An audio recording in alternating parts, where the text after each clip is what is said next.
अस्सलाम वालेकुम। अच्छा, जो आज हम टॉपिक डिस्कस करेंगे वो है हार्ट फेलियर।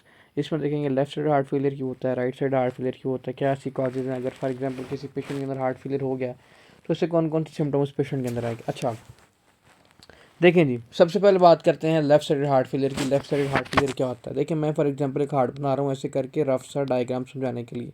ये एक लेफ्ट एट्रियम है, ये लेफ्ट वेंट्रिकुलर है, आपको पता है। यहाँ पे राइट एट्रियम होता है, यहाँ पे क्या होता है, राइट वेंट्रिकुलर होता है। अगर उसने यहाँ पे माइट्रल वाल्व होता है, यहाँ पे एओर्टिक वाल्व होता है, यहाँ पे पल्मोनरी होता है और यहाँ पे ट्राइकस्पिड होता है, ऐसे करके ना। अब वो क्या हम सबसे पहले डिस्कस कर रहे हैं कौन सा, वो है लेफ्ट साइड। लेफ्ट साइड में ऐसी कौन सी कॉजेज है जो आपका लेफ्ट साइड हार्ट फेलियर करवा सकती है, पहले तो वो लिख लेना। देखें, आपका इस्कीमिया करवा सकता है। ये कैसे करवाती हैं मैं आपको वो भी अभी बताऊंगा।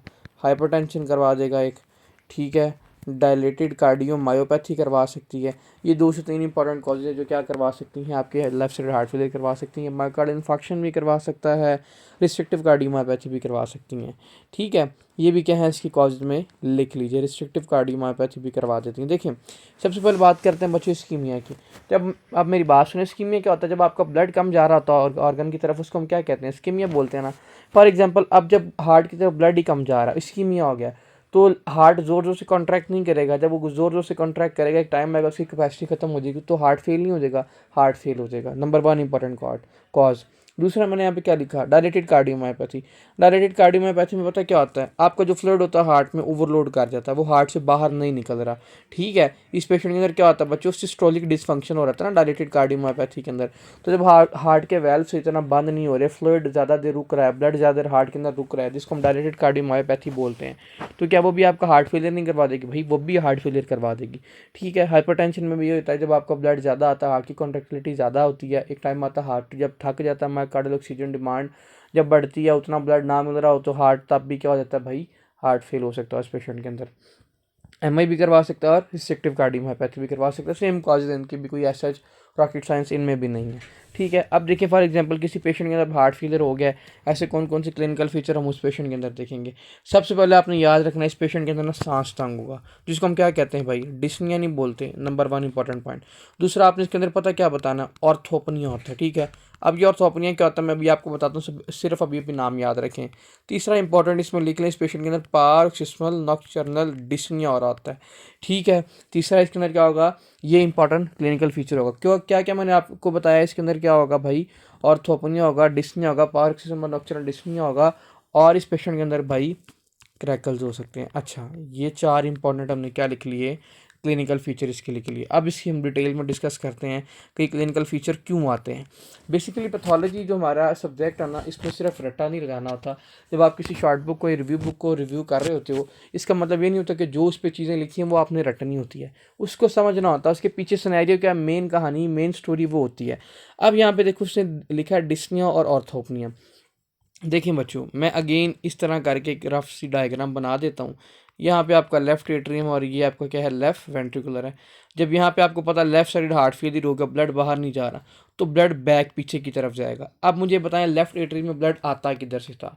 आपका पल्मोनरी वेन से नहीं आता था, 4 पल्मोनरी वेन होती हैं, तो पल्मोनरी वेन के अंदर जाएगा ब्लड। पल्मोनरी वेन के अंदर ब्लड किधर से आता था? आपके भाई लंग्स से आ रहा होता था, लंग्स की तरफ जाएगा। तो जब ब्लड बैक फ्लो मारेगा, लंग्स के अंदर जाएगा, तो मुझे ये बताएं, इस पेशेंट के अंदर सांस लेने में मसला नहीं होगा? उसके अंदर सांस लेने में मसला होगा, जिसको हम क्या बोलते हैं, डिस्निया बोलते होते हैं। और ऑर्थोपनिया क्या कंडीशन होती है? ऑर्थोपनिया वो कंडीशन होती है कि जब वो सुपाइन पोजीशन पे लेटता है ना, तब उसके अंदर क्या होता है भाई, ये सांस लेने में मसला होता है, उसको हम क्या बोलते हैं, ऑर्थोपनिया बोलते हैं। अब एक क्वेश्चन आता है, भाई सुपाइन पोजीशन जब वो सीधा लेटता है तब क्यों मसला होता है? आपने बताना है बच्चों, सुपाइन पोजीशन के अंदर आपका जो वीनस रिटर्न होता है ना हार्ट की तरफ, वो बढ़ जाता है, वर्कलोड बढ़ जाता है हार्ट की तरफ ना, इसीलिए सुपाइन पोजीशन पे क्या होगा इस पेशेंट के अंदर बच्चों, डिसनिया हो सकता है। अच्छा, तीसरी टर्म उसने यहाँ पे क्या लिखी थी, पारोक्सिस्मल नॉक्टर्नल डिसनिया होता है। पारोक्सिस्मल नॉक्टर्नल क्या होता है? आपने बताना रात के वक्त मसला होता है, ड्यूरिंग स्लीपिंग। पता क्या होगा, जब वो सोया होगा एकदम से उसका सांस उखड़ जाएगा, डिसनिया होना स्टार्ट हो जाएगा। क्यों? जब वो डीप स्लीप में जाएगा ना, उसका फिर क्या करेगा भाई, वेनस रिटर्न इंक्रीज ज़्यादा करेगा। जब वेनस रिटर्न ज़्यादा इंक्रीज हार्ट की तरफ करेगा, जब वेनस रिटर्न इंक्रीज ज़्यादा किया, वर्कलोड हार्ट की तरफ ज़्यादा आ गया, उतनी कैपेसिटी नहीं थी, अगेन उस पेशेंट के अंदर क्या होगा भाई, हमें डिस्निया देखने को मिलेगा, लेकिन ये ड्यूरिंग स्लीपिंग होगा, इसीलिए हम इसे क्या बोलते हैं, पारोक्सिस्मल नॉक्टर्नल डिस्निया बोलते होते हैं, ठीक है। ये 3 से 4 इंपॉर्टेंट क्लिनिकल फीचर है जो हम किधर देखेंगे भाई, लेफ्ट साइडेड हार्ट फेलियर के अंदर आपने बताना वहाँ देखेंगे। अब देखें फॉर एग्जांपल, ये तो मैंने सारे आपको बता दिए, क्या इसके अंदर मैंने बताए सारे क्लिनिकल इंपॉर्टेंट फीचर। अच्छा, इसके अंदर और पता क्या होता है, हमारा ना इंट्रा एल्व्यूलर हेमरेज देखने को मिलता है, ठीक है, या हमें मैक्रोफेज मिलते हैं जिसके अंदर क्या होता है बच्चों, हीमोस्टेरिन लेडन मैक्रोफेज होती हैं जिन्होंने हीमोस्टेरिन को कंटेन किया होता है। इसको हम दूसरा नाम पता है क्या कहते हैं, इसको हम हार्ट फेलियर सेल भी कहते हैं। देखें, अब देखें कैसे, जब मैंने आपको बताया था कि ब्लड किधर गया, लंग्स में ना, तो वहाँ पे भाई आपके मैक्रोफेज होंगे, ठीक है, मैक्रोफेज उसको क्या करेंगे, इनगल्फ करेंगे। जब इनगल्फ करेंगे एज अ हीमोस्टेरिन, उसको क्या करेंगे, इनगल्फ करेंगे, जिसको हम क्या बोलेंगे, हार्ट फेलियर सेल भी बोल सकते हैं, ठीक है। ये इंपॉर्टेंट पॉइंट है, इसमें याद रखना, ऐसा कुछ सो मच इंपॉर्टेंट नहीं है, बस बताओ, इट्स मोर देन इनफ। अब आपको पता है जब उस पेशेंट का लंग्स के अंदर ब्लड जा रहा है तो भाई उसके जो एल्व्यूलाई है उसका हेमरेज नहीं हो जाएगा, तो इंट्रा एल्व्यूलर हेमरेज इसको बोल सकते हैं, इसके अंदर इंट्रा एल्व्यूलर हेमरेज भी हो सकता है। चौथी इंपॉर्टेंट बात इसके अंदर और क्या हो सकती है, देखें, इसके अंदर ना आपका रेनिन रिलीज़ होगा हार्ट फेलियर वाले पेशेंट के अंदर। अब इस पेशेंट के अंदर रेनिन क्यों रिलीज़ होगा, जब आपका कार्डिक आउटपुट होती है ना वो 25% जाती है किधर, आपकी किडनी की तरफ ब्लड जा रहा होता है। अब आपको पता है इस पेशेंट के अंदर क्या हो गया बच्चों, हार्ट फेलियर हो गया, तो 25% ब्लड अब जा नहीं रहा किधर, हार्ट की तरफ कम जा रहा है। तो आपका जब किडनी की तरफ कम जाएगा ब्लड, किडनी को पता चलेगा बॉडी में ब्लड प्रेशर कम है, वो किसको एक्टिवेट कर देगा भाई, रेनिन को इंक्रीज़ कर देगा, रेनिन हार्मोन को रिलीज़ करेगा। तो जब आपको पता है रेनिन रिलीज़ होता है तो क्या होता है, हाइपरटेंशन नहीं करवाता, आपका ब्लड प्रेशर को इंक्रीज़ नहीं करवाता, तो जितना और ज़्यादा ब्लड प्रेशर को इंक्रीज़ कराएगा उतना और ब्लड जाएगा हार्ट की तरफ, कंडीशन ज़्यादा वर्स नहीं हो जाएगी, हार्ट की तो इतनी कैपेसिटी नहीं है कि उसको बाहर निकाल सके, कंडीशन और ज़्यादा वर्स हो जाएगी, ठीक है। आपने बताना है कि इसके अंदर रेनिन एक्टिवेट होकर और मसला इंक्रीज़ करेगा, बस इतनी बात आपने बतानी है इसके अंदर। अच्छा, अब हमने इस पेशेंट के अंदर ट्रीटमेंट क्या करना है, देखें, इसके अंदर बेसिकली सीधा आपने क्या करना था, angiotensin converting enzyme first line agent prefer करनी होती है। अब मैं आपको बताता हूँ वो क्यों करनी होती है।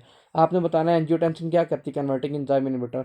आपने बताना है बच्चों ये ड्रग आपकी वैसोडाइलेशन कर रही होती है, जब ये आपकी वैसोडाइलेशन ड्रग करेगी, मुझे ये बताएं हार्ट की तरफ प्री लोड कम नहीं हो जाएगा, जो आपकी पेरिफेरल वेसल से ब्लड आ रहा था हार्ट की तरफ वो कम नहीं हो जाएगा, उसकी स्पीड कम नहीं हो जाएगी, उसकी स्पीड कम हो जाएगी, तो हार्ट पे जो वर्कलोड है वो कम हो जाएगा इस पेशेंट के अंदर, हार्ट के ऊपर वर्कलोड इसके अंदर कम हो जाएगा। इसीलिए क्या करना है, इस पेशेंट के अंदर हमने इस इनहिबिटर्स देने होते हैं। फिर उसके बाद हमने क्या डिस्कस करना है, राइट साइड हार्ट फेलियर। अगर तो आपसे पूछे जाना लेफ्ट साइड हार्ट फेलियर की मोस्ट कॉमन कॉज क्या है, आपने बताना है जी लेफ्ट साइड हार्ट फेलियर की राइट साइड हार्ट फेलियर की मोस्ट कॉमन कॉज क्या है, तो आपने बताना लेफ्ट साइड हार्ट फेलियर, ठीक है। अब देखें कैसे करवा सकता है, ये देखें, ये ऐसे करके एक हार्ट बनाया, अगेन ब्लड पीछे गया लंग्स में गया, लंग्स से वापस किधर जाएगा, पल्मोनरी आर्टरी में जाएगा, पल्मोनरी आर्टरी से अगेन राइट वेंट्रिकल और राइट एट्रियम में जाएगा। तो मुझे ये बताएं, ये लेफ्ट वाला सारा ब्लड निकल के दोबारा राइट हार्ट में नहीं आ रहा, तो क्या लेफ्ट साइडेड हमारा राइट साइड हार्ट फेलियर करवा सकता है, राइट साइड हार्ट फेलियर भी करवा देगा, ठीक है। इसके अंदर भी सारे क्लिनिकल फीचर वही देखेंगे, लेकिन इसके अंदर एक से दो इंपॉर्टेंट और चीज़ें देखेंगे। इसके अंदर एग्जामिनर पता क्या लिखता है, हम फेशियल फ्लशिंग देखेंगे, नंबर 1 इंपॉर्टेंट पॉइंट। दूसरा वो ये लिखता है कि हम यहाँ पे जगलर वेनस प्रेशर इंक्रीज कर रहे होते हैं, क्यों, तो जगलर वेन आपकी अपर लिम्ब से ब्लड लेके आ रही होती है भाई, वो राइट साइड हार्ट के अंदर लेके आ रही होती है। तो जब आपका राइट साइड हार्ट फेलियर हो गया तो ब्लड ने बैक फ्लो मारा, राइट एट्रियम से भी बैक फ्लो जाएगा, तो बैक फ्लो की वजह से क्या होगा इस पेशेंट के अंदर, जगलर वेन के अंदर दोबारा ब्लड नहीं चला जाएगा। जब वो जगलर वेन के अंदर दोबारा ब्लड चला जाएगा तो जगलर वेनस डिस्टेंशन नहीं होगी इस पेशेंट के, जगलर वेनस प्रेशर इंक्रीज नहीं कर देगा इस पेशेंट के अंदर, जगलर वेनस प्रेशर इंक्रीज कर देगा। और इस पेशेंट के अंदर क्या हो सकता है, एडीमा हो सकता है। एडीमा कैसे, अब आपको पता है राइट साइड हार्ट फेलियर जो इन्फीरियर वेना क्या होती है वो आपकी राइट साइड हार्ट फेलियर के अंदर ड्रेन करती है ना, राइट एट्रियम में। तो इन्फीरियर वेना क्या ब्लड ले किससे रही होती है, आपकी पोर्टल वेन से ले रही होती है, ठीक है, मतलब आपके लीवर वाले पॉइंट से ले रही होती है। तो जब लीवर वाली ये पोर्टल वेन आपकी ब्लड किधर से लेती है, आपके लोअर लिम्ब से ले रही होती है। तो मुझे ये बताया इस पेशेंट के अंदर एडीमा हो सकता है, पेरिफेरल एडीमा, जब बैक फ्लो गया तो आपकी लोअर लिम्ब के अंदर भी ब्लड चला गया, तो उसकी वजह से क्या होगा, पेरिफेरल एडीमा इस पेशेंट के अंदर हो सकता है, इस पेशेंट के अंदर पेरिफेरल एडीमा भी हो सकता है, ठीक है। जगलर वेनस डिस्टेंशन डिस्कस कर ली। अच्छा, इस पेशेंट के अंदर और क्या हो सकता है, जब आपको पता है लीवर की वेन्स के अंदर ब्लड जाएगा उसकी वजह से क्या होगा, हिपैटोमेगैली नहीं हो जाएगी। अब आपको पता है कि इस पेशेंट के अंदर और क्या हो सकता है, स्प्लीनोमेगैली हो सकती है। स्प्लीनोमेगैली कैसे होगी भाई, जो आपकी स्प्लिनिक वेन होती है वो भी किधर ड्रेन करती है, आपके पोर्टल वेन के अंदर ड्रेन कर रही होती है। तो जब आपको पता है पोर्टल वेन की तरफ ब्लड बैक फ्लो आएगा, अब पोर्टल वेन जहाँ जहाँ से ब्लड लेती थी ना वहाँ से वो बैक फ्लो मारना शुरू कर देगी। अब आपको वो स्प्लीन से लेती थी तो इसके अंदर स्प्लीनोमेगाली नहीं हो जाएगी, जब उसके अंदर ज़्यादा से ज़्यादा ब्लड जाएगा स्प्लीन का साइज़ नहीं बढ़ जाएगा, स्प्लीनोमेगाली भी इस पेशेंट के अंदर हो जाएगी।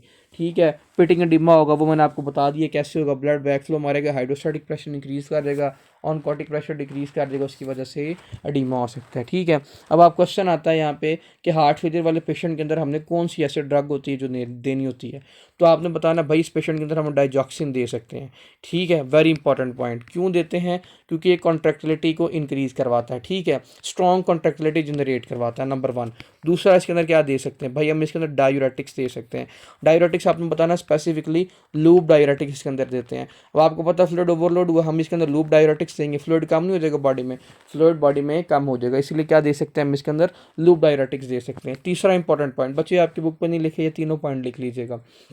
हम इसके अंदर और क्या दे सकते हैं। अच्छा, इसको डिस्कस करने से पहले ना लूप डायरेटिक के एडवर्स इफेक्ट से क्वेश्चन आता है, वो ये कि जो लूप डायरेटिक्स फ्यूरोसमाइड का एडवर्स इफेक्ट होता है वो हाइपर यूरिसीमिया करवा देता है। ठीक है, हाइपर यूरिसीमिया की वजह से क्या हो सकता है, यूरिक एसिड का लेवल जब बढ़ता है गाउट हो सकता है। ठीक है, और जब भी किएगा पेशेंट को, वो एक हार्ट फेलियर का पेशेंट था, वो लूप डायरेटिक्स ले रहा था, फ्यूरोसमाइड ले रहा था, उसकी वजह से क्या हुआ, उसके लार्ज जो बिग टो है उसके अंदर पेन होना स्टार्ट होगी, जॉइंट्स के अंदर पेन होना स्टार्ट होगी।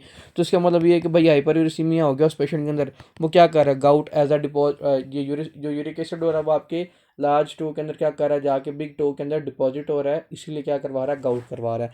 पूछा जाए क्या इसमें, अगर गाउट वाला पेशेंट हो तो फिर इसके अंदर क्या देंगे, सबसे पहले आपने बताना एनसेड देनी है, non steroidal anti inflammatory drugs, इससे भी फर्क ना पड़ेगा तो हमने इसके अंदर क्या देनी है, एलिप्रोनॉल देनी होती है। Very important MCQs, heart failure का क्वेश्चन ऐसे आ रहा होता है। ठीक है, अगर इससे भी ना फर्क पड़ा तो हम इसके अंदर बीटा ब्लॉकर भी दे सकते हैं। ठीक है, अब वो डिपेंड करता है हार्ट की कौन सी कंडीशन है, कंपनसेटेड हार्ट फेलियर है कि डी कंपनसेटेड हार्ट फेलियर है, उसके अकॉर्डिंग हमने इसके अंदर बीटा ब्लॉकर देना होता है।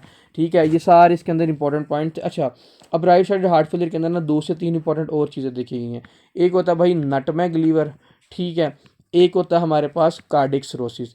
कार्डिक सिरोसिस का मतलब ये है कि आपके हार्ट फेलियर होने की वजह से लीवर ख़राब हो रहा है, लीवर डैमेज हो रहा है ना, उसको हम बोलते हैं कार्डिक सिरोसिस बोल रहे होते हैं।